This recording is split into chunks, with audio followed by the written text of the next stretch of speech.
माझ्या भाग्याचं माझ्या सौख्याचं लीन सोन्याचं माझं कुंकू रोज पूजिते रोज जपिते लाख मोलाचं माझं कुंकू हा हा हा कुंकू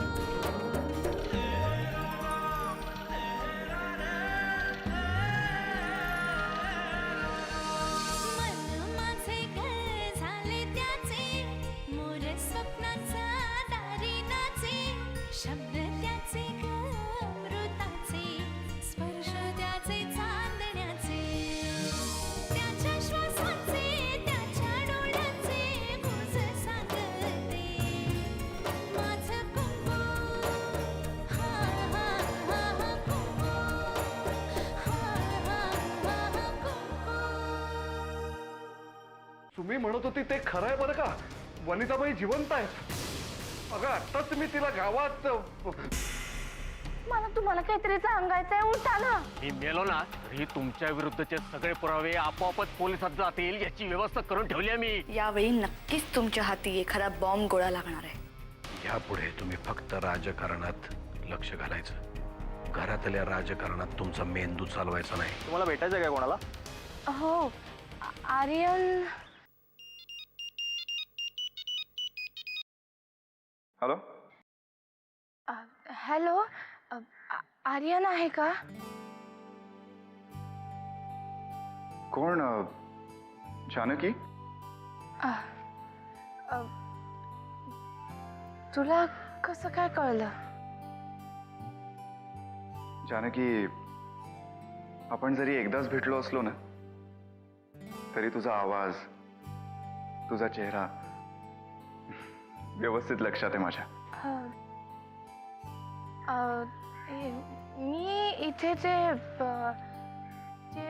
हॉस्टेलवर आले होते, तिथे कळलं की तू इकडे राहत नाहीस म्हणून. आता हो, अगं मी शिफ्ट झालोय. पण तू बोल ना, काही काम आहे का?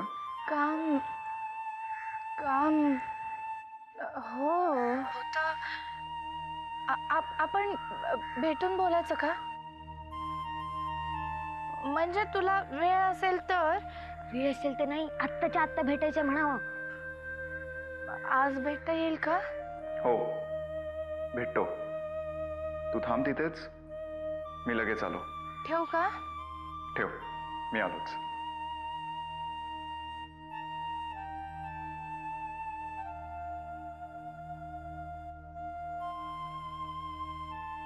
लगेच येतो म्हणाला इकडं. अमृताताईची काही चौकशी केली का त्याने? नाही रे, पण बरं आहे ना, इथे आल्यावर समोरासमोरच बोलूयात. काय चल.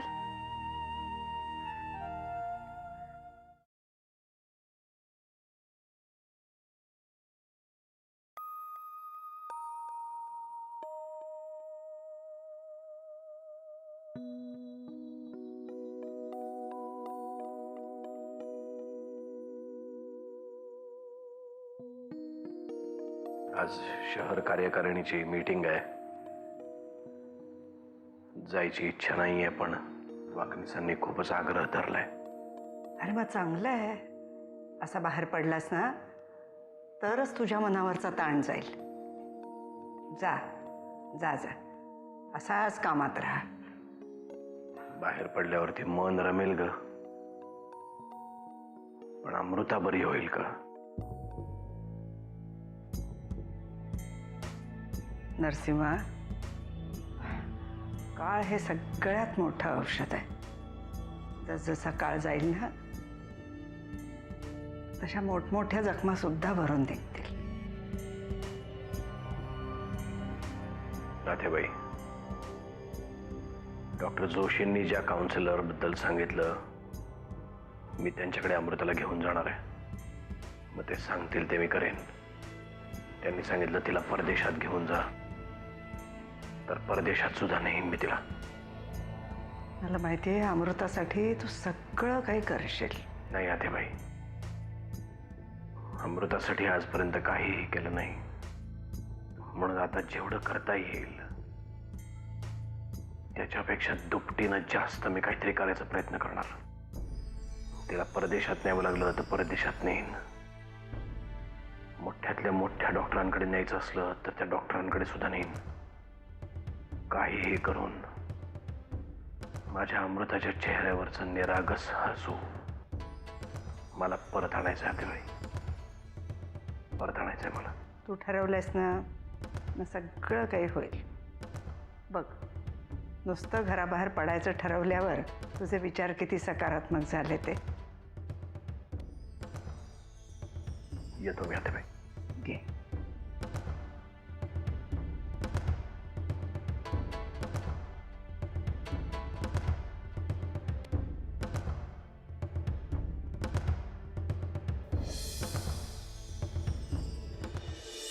ताई कधी येणार आहे तो? येईल. कधी येईल? अरे येईल ना इतक्यात. पण आपण त्याच्याशी कोणत्या विषयावर बोलणार आहोत हे तरी कुठे सांगितले त्याला? पण तो लगेच कसा काय तयार झाला? हो रे. अरे त्याला वाटलं असेल अमृता सुद्धा असेल आपल्या बरोबर, म्हणून तयार झाला असेल. पण त्याला आपण अमृतताईबद्दल कुठे काही सांगितलंय? बरोबर आहे. त्याला इकडे यायची घाई झाली असेल म्हणून त्याने विचार सुद्धा केला नसेल. लगेच याला निघाला असेल. आला तू.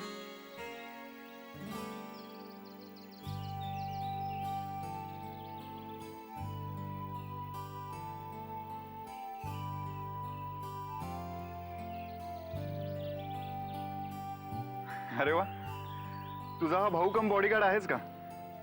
काय रे, सगळीकडे जात असतोस ताई बरोबर का फक्त इकडेच? मी विषयालाच हात घालते. तू आमच्या बरोबर येशील? हो, का नाही, पण कुठे? अमृताला भेटायला, तिच्या घरी. अमृताच्या घरी? म्हणजे त्या नरसिंह किल्लेदारांच्या घरी? हो, त्यांच्याच घरी. मला नाही जमणार. नाही म्हणजे तेवढं सोडून काहीही बोल. हवं तर आपण दुसरीकडे कुठेतरी जाऊया. दुसरीकडे कुठे जायला? आपण काही ट्रिपला आलोय का? का पण तू तिकडं का नाही येणार? कारण नरसिंह किल्लेदार हा माझा सगळ्यात मोठा शत्रू.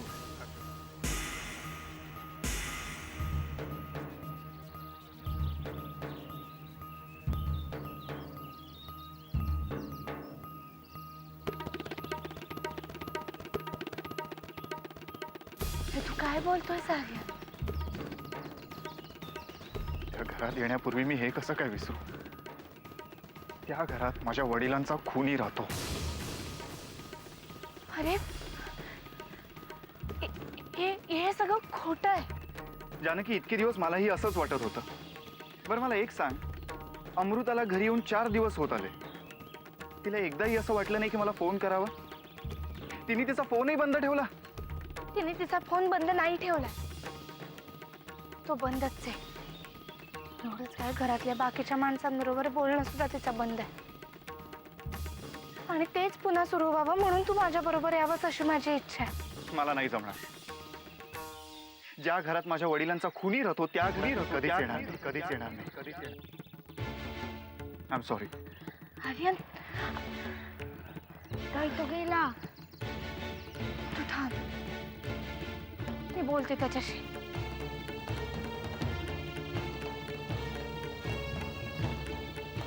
आर्यन थांब. तुझे काही ऐकलंस हे सगळं खोटं आहे. अमृताच्या बाबांनी तुझ्या बाबांना नाही मारलं. जानकी, मला एक कळत नाहीये, तू काय एवढं बोलतेस? तुला काय माहिती यातलं? तू फक्त अमृताची मैत्रीण आहेस तरी तिच्या बाबांची एवढी बाजू घेतेस. एक गोष्ट लक्षात घे जानकी, ज्या माणसाचा खून झाला ना ते विनायक सरतापे माझे बाबा होते. माझा जीव किती तुटत असेल आता जर मी त्या घरात गेलो तर ते फक्त त्या नरसिंह किल्लेदाराचा जीव घेण्यासाठी.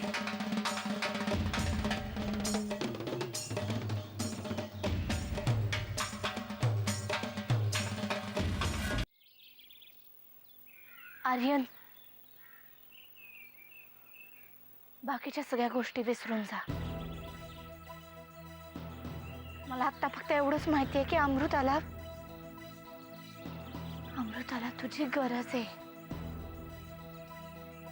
जानकी, जेव्हा अमृताला माझी गरज होती ना, तेव्हा मी तिच्यासाठी माझं डोकं फोडून घेतलं. मरता मरता वाचलो मी. पण तिने घरी परत आल्यावर साधा एक फोन सुद्धा केला नाहीये तिने. आर्यन, अमृताची अवस्था खूप वाईट आहे. घरातल्या कोणालाही ती जवळ सुद्धा येऊ देत नाही. एवढंच काय, तिचे बाबा समोर आले तरी सुद्धा तिला त्याचा त्रास होतोय. कुठलाही पुरुष तिचा शत्रूच आहे अशी तिची समजूत चालली. जानकी, तू काय बोलतेस? तुला कळतंय का? 4 दिवस कुठल्या तरी घाणेरड्या माणसाबरोबर राहून आल्यानंतर कोणाची अवस्था अशीच होईल. कारण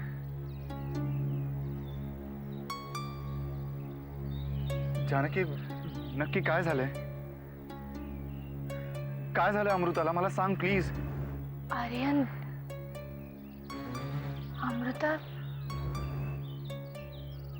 अमृतावर बलात्कार झालाय.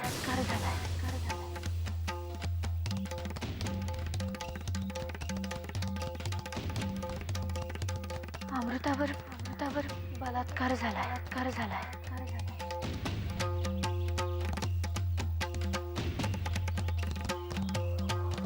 जाऊ दे रे.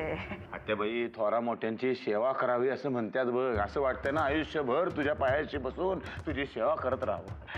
मला एक सांग, हा, रामावतीला गेला होतास? होय. सुमित्राचे बाबा भेटले असतील ना? जानकी म्हणत होती आपल्यावर थोडेसे नाराज आहेत म्हणे ते. आता नाराज कसले, लई चिडलेत ते आपल्यावर. मला म्हणले सुमित्राचा मी बाप आहे आणि बापाला न विचारता पोरीला तुम्ही वेड्यांच्या हॉस्पिटलमध्ये कशी काय टाकली? कुठल्याही बापाला असंच वाटणार रे. आणखी काही बोलले का तुझ्याशी?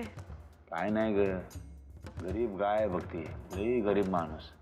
सुरुवातीला चिडले, रागावले, नंतर शांत झाले. मला म्हणले आता जातो काशीला आणि विश्वेश्वराच्या चरणी साकडच घालतो, पोरीला लवकर बरं कर म्हणून. म्हणजे काशीला निघालेत ते? निघाले कुठले, गेले तिथं पोचले पण असतील. मी स्वतः जाऊन ट्रेनमध्ये बसून माघारी परत आलोय. असं असतं बाबा, बाबाचं काळीज. तर त्यांच्या भक्तीने का होईना, पण सुमित्रा लवकर बरी होवो हीच त्या विश्वेश्वराच्या चरणी प्रार्थना आहे. बरं, मी काय म्हणतो, दादा कसा आहे, माझी अमृता कशी आहे? असं ऐकले ती परत आल्यापासून म्हणे कुणाशी काही धड बोलली नाही. काय झालंय का तिला? परशू, मला एक सांग, तू जेव्हा तिला आणायला गेला होतास तेव्हा तिथे तुला काय जाणवलं? म्हणजे मला काय कळलं नाही, तू काय विचारते? नाही म्हणजे तू जेव्हा तिथे पोचलास तेव्हा अमृताची अवस्था कशी होती? आत्या, घरामध्ये काहीतरी घडलेलं आहे. असं काहीतरी घडलंय आणि तुम्ही माझ्यापासून सगळं लपवता असं वाटायला लागलं आता मला. नाही नाही, काही नाही, मी आपली अशीच बोलले. हे बघा ते बाई, हे काय घडलं असेल ते मला सांग. या घराण्यावर कुठलं बी संकट आलं तर परशुरामच त्यातनं बाहेर काढणं ठरलंय की नाही आता? नाही रे, काही झालेलं नाही, काय नाही.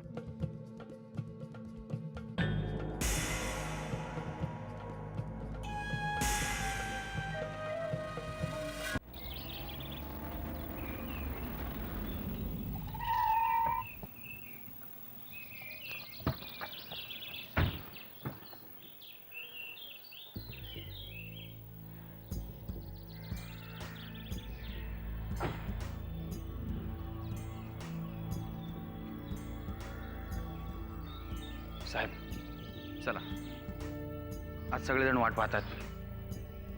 वाकणीस मला नाही यावं असं वाटत आहे. साहेब, आज शहर कार्यकारिणीची मीटिंग आहे. तुम्हीच बोलवले. सगळे कार्यकर्ते, पदाधिकारी आणि नेतेही आहेत. नाही वागणेस, तुम्ही गाडी फिरवा. मला कोणालाही भेटायची इच्छा नाहीये. साहेब, असं नाही करता येणार. वागणेस, तुम्हाला सांगितलं तेवढं करा. खरंच माझी इच्छा नाहीये कोणालाही भेटायची, ना कार्यकर्त्यांना ना नेत्यांना. गाडी फिरवा, घरी चला. साहेब,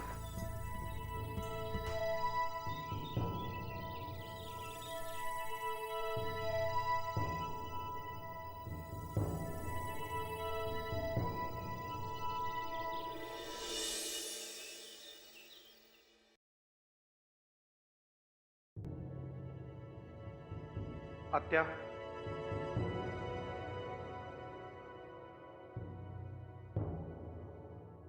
मला तुझ्याशी काही बोलायचं आहे.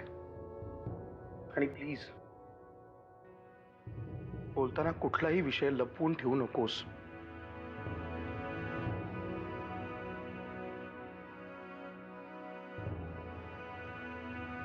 आतापर्यंत कुठली गोष्ट लपवली बाबा तुझ्यापासून? ती आता लपवीन? काय विचारायचंय? अमृताबद्दल. आत्या, मी आत्ता अमृताच्या खोलीत गेलो होतो तेव्हा तिथे एकदम.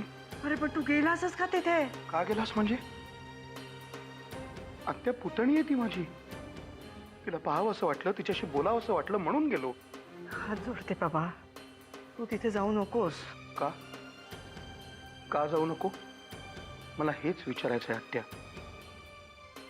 4 दिवस झाले अमृता घरी येऊन ती कोणाशी नीट बोलत नाही. काय घडलंय तरी काय? तुझ्या कुठल्याही प्रश्नांची उत्तरं मी देऊ शकत नाही, त्याच्यामुळे तुम्हाला प्रश्नच विचारू नकोस. हेच मला तुला विचारायचं आहे आत्या. नक्की असं काय झालंय जे तुला माझ्यापासून लपवावं असं वाटतं? सांगितलं ना तुला, मी नाही सांगू शकत. म्हणजे अहिल्या म्हणली ते खरं आहे, तुम्ही काहीतरी लपवताय आमच्यापासून. अहिल्या कधी बोलली तुला? कधी बोलली ह्यापेक्षा तुम्ही काहीतरी लपवताय हे खरं आहे की नाही तेवढं सांग. अरे तुझ्यापासून का लपवू मी काही? ठीक आहे, नको सांगूस, पण काहीतरी झालंय हे नक्की. एक सांगू आत्या,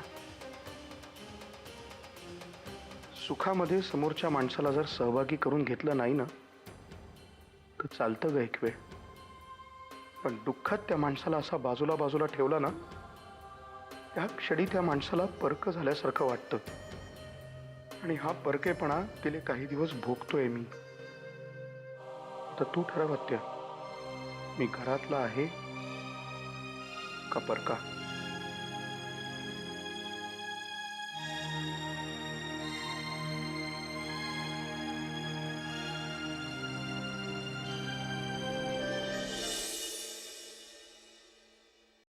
गण्या, आत्याबाईंना जाऊन सांग आर्यन दादा आलाय म्हणून. जा.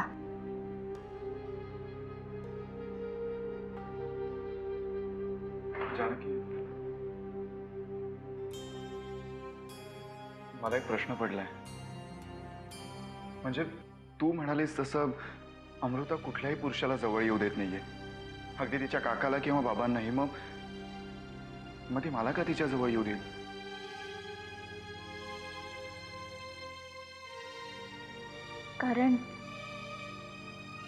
कारण डॉक्टर म्हणाले की कदाचित तिला असं वाटत असेल की हे सगळं तिच्या घरच्यांमुळे झालंय. घरच्यांनी पैसे दिले नाहीत म्हणूनच तिच्यावर ही वेळ आली. जानकी, ते सगळं ठीक आहे, पण तरीही ती मला का जवळ येऊ देईल? म्हणजे जेव्हा तिचं अपहरण झालं तेव्हा मी तिच्याबरोबरच होतो. कदाचित या प्रकरणाला ती सगळ्यात जास्त जबाबदार मलाच धरत असेल. नाही आर्यन, तसं होणं शक्यच नाही.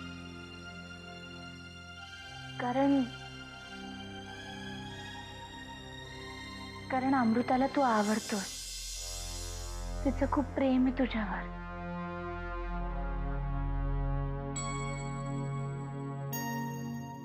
त्या दिवशी पण ती हेच सांगायला तिकडे आली होती, पण मी तुला भेटायला आले, मला काहीतरी सांगायचंय तुला. आर्यन, अरे मी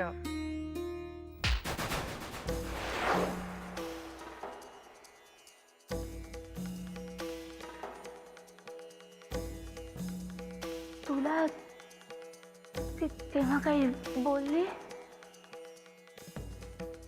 नाही, पण पण कदाचित तिला त्या दिवशी असंच काहीतरी सांगायचं होतं.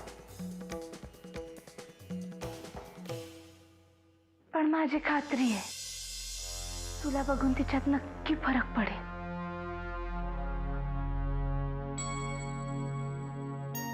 ये.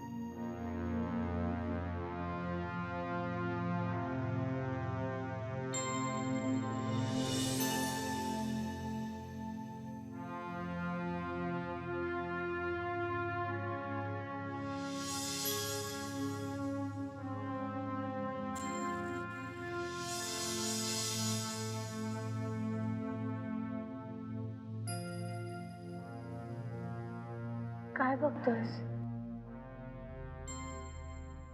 अमृताचं घर. जानकी, तू नेहमी इथे येत असतेस?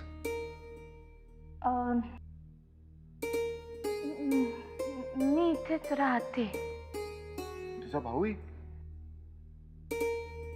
तू बस ना, मी त्यासाठी पाणी घेऊन येते.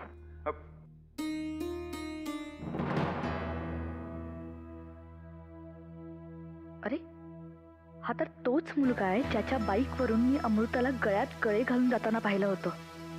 हा इथे कशासाठी आलाय?